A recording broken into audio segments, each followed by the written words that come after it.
28 février 1921 Les marins de Kronstadt contre Lénine. Le 28 février 1921, la situation est tendue à Kronstadt. Les marins de cette célèbre base navale russe, en face de Pétrograd, Saint-Pétersbourg, ont témoigné plusieurs fois dans le passé de leur engagement en faveur de la démocratie et du socialisme. Cette fois, ils s'insurgent contre la dictature du Parti communiste. 3 ans après la Révolution d'octobre, ils ne supportent plus Lénine et les bolcheviks.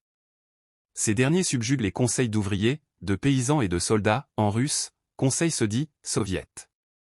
Bien que la guerre civile soit terminée, ils multiplient les exécutions sommaires, réquisitionnent les récoltes et réduisent les paysans et les prolétaires des villes à la famine.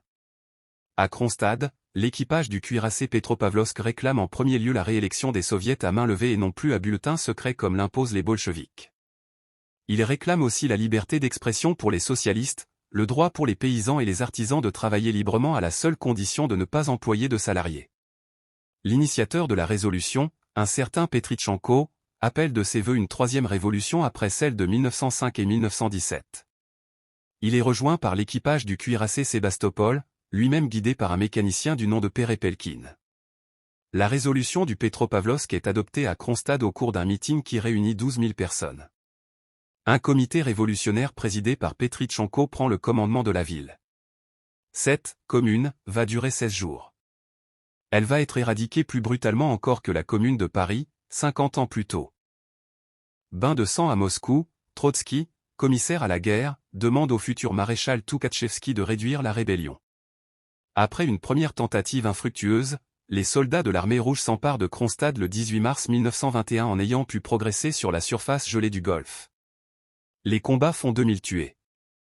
Après la reddition de la citadelle et la fuite des meneurs en Finlande, les vainqueurs se vengent de leur frayeur dans un bain de sang. 2000 prisonniers sont fusillés sur place et 6500 autres sont envoyés vers un camp de concentration, le premier d'une longue série. La plupart mourront dans l'année. Lénine tire très vite les enseignements de la révolte.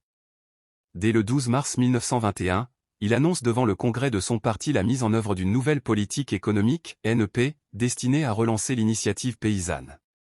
Dans le même temps, il liquide les derniers partis politiques à l'exception du Parti communiste et interdit toute forme de discussion au sein de celui-ci.